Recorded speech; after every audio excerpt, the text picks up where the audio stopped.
Welcome to the Ontario Mortgage and Real Estate Insights podcast, your go-to source for the latest developments, trends, and regulatory changes in the industry. I'm your host, Steve Hamoan, here to provide you with insights sourced from reputable news outlets to help you stay informed and make well-informed decisions. This podcast is brought to you by Real Approved Inc., a trusted mortgage brokerage dedicated to helping Canadians achieve their homeownership dreams. Visit realapproved.ca to learn more about how our experienced team can assist you with your mortgage needs. Let's dive into today's episode. Today we're starting with a significant development in Ontario's real estate sector. The Real Estate Council of Ontario has taken control of iPro Realty Ltd, one of the province's largest brokerage firms, after discovering a cash shortfall of more than $10 million in their trust accounts. Wow, that's a substantial amount. It seems like this could have a major impact on a lot of people. Steve, can you explain what this means for the home sale transactions that are currently underway? Certainly, Janine. According to the Real Estate Council of Ontario, any ongoing home sale transactions will continue as usual, but the commission payments and other claims will now be handled by the council. It's a serious breach of trust, but they're ensuring that the consumers involved are protected. It's reassuring to hear that there are measures in place to protect consumers. I can imagine the stress and uncertainty this could cause for those involved. Do we know how many agents and consumers are affected by this? The Real Estate Council of Ontario hasn't confirmed the exact number of consumers or agents affected yet. However, iPro Realty employs about 2,400 agents across 17 offices in Ontario, so it could potentially impact a large number of people. With such a large number of agents, I wonder how they're coping with the transition. It must be challenging for them to deal with this unexpected situation, especially if they weren't informed beforehand. Indeed, Janine. Some agents have expressed surprise, learning about the shutdown through other brokerages. That adds an extra layer of complexity to an already tough situation.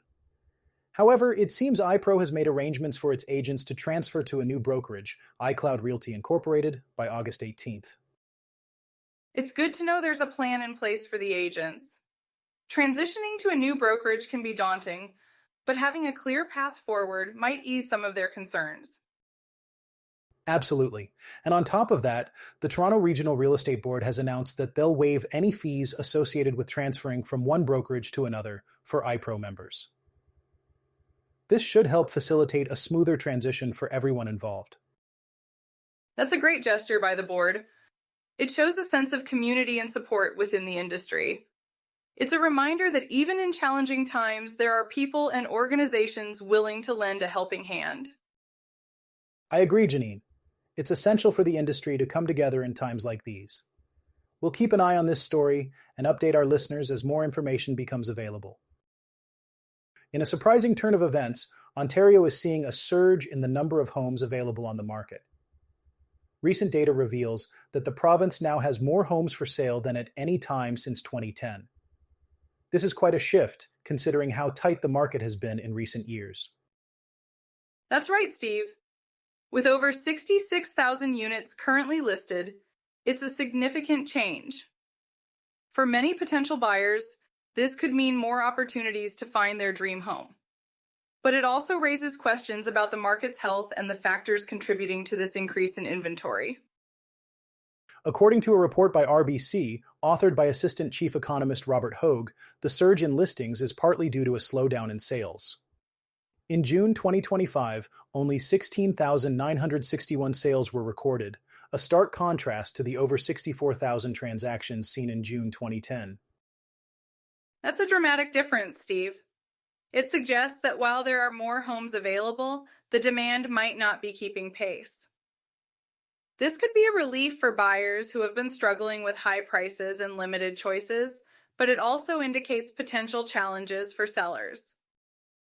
Absolutely, Janine. RBC projects that Ontario home sales for the entire year of 2025 will be down by 9.3% compared to last year, marking the lowest sales total since at least 2017. On the pricing front, the average home price is expected to drop slightly, which could make homes more affordable for some buyers. It's interesting to see how these dynamics play out.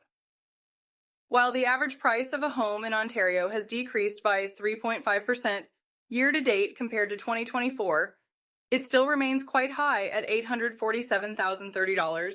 And in the Greater Toronto Area, prices are even steeper, averaging over $1 million. Indeed, the high prices in the Greater Toronto Area highlight the affordability challenges many face.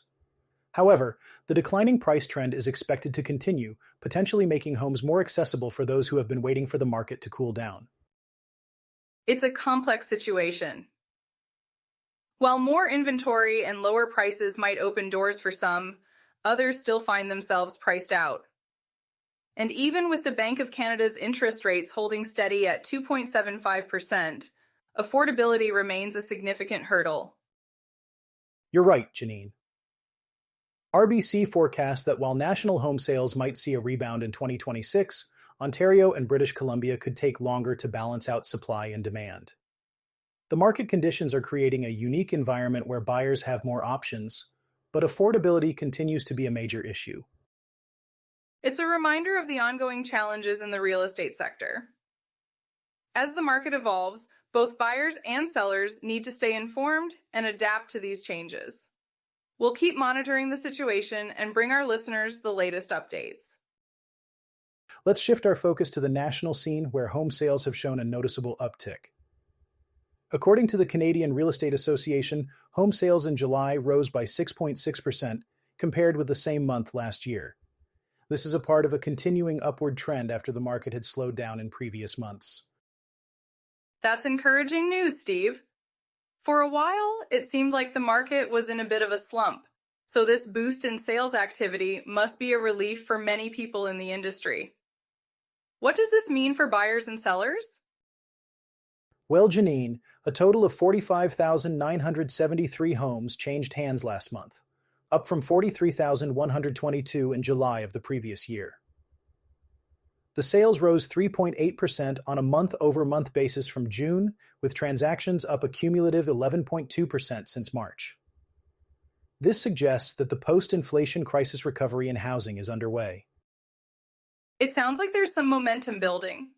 It's interesting to hear that the Greater Toronto Area has led this surge, with transactions rebounding a cumulative 35.5% since March. That's quite a significant recovery. Indeed, Janine, TD economist Rishi Sondhi noted that pent-up demand, which was sidelined earlier in the year, has returned to the market with some force. He mentioned that the sales recovery expected earlier in the year after significant interest rate relief in 2024 was simply delayed by a few months. It's fascinating how economic factors play into these trends. While some reduction in economic uncertainty is bringing back buyers in places like British Columbia and Ontario, there are still barriers like stretched affordability and a weaker job market. Absolutely, Janine. Meanwhile, new listings were up only 0.1% month over month, with 202,500 properties listed for sale across Canada at the end of July. This is up 10.1% from a year earlier, aligning with the long-term average for that time of year.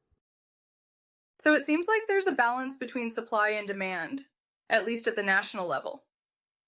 But I'm curious, how are home prices being affected by these changes? The national average sale price of a home sold in July was $672,784, which is up 0.6% from a year ago.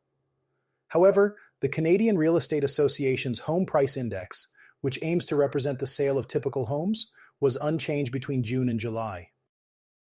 It's interesting to see that prices are relatively stable even with the increase in sales. BMO senior economist Robert Kavchich mentioned that the housing market has looked very balanced and stable through the summer, though there's significant regional variation. That's right, Janine. Even though sales have climbed back toward longer-term norms, inventory is elevated but not overly saturating the market, and prices are effectively flat. In markets where price corrections are ongoing, it seems we're getting closer to levels that are attracting some buyers off the sidelines. It's a complex landscape, but it sounds like there are opportunities out there for both buyers and sellers. As always, staying informed is crucial in navigating these market conditions. Now, let's turn our attention to monetary policy and the potential for interest rate adjustments in Canada. The Bank of Canada recently indicated that it's open to the possibility of future rate cuts. However, it's important to note that this openness doesn't necessarily mean that cuts are imminent. According to the latest meeting minutes, any reductions in rates could still be a good number of inflation reports away. It's interesting, Steve. While the Bank of Canada is showing some flexibility, it seems like they're being cautious. For those holding variable rate mortgages, this means they might have to wait a bit longer for any relief in their payments. It must be a bit frustrating for some who were hoping for quicker action. That's a fair point, Janine. Meanwhile, south of the border, expectations for rate cuts by the United States Federal Reserve have been quite prevalent. As of now, there's a high probability of a rate cut by mid-September, according to LSEG data and analytics. Yet it's not set in stone, especially after the unexpected rise in the U.S. Producer Price Index. This uncertainty in the U.S. can influence Canadian rates as well.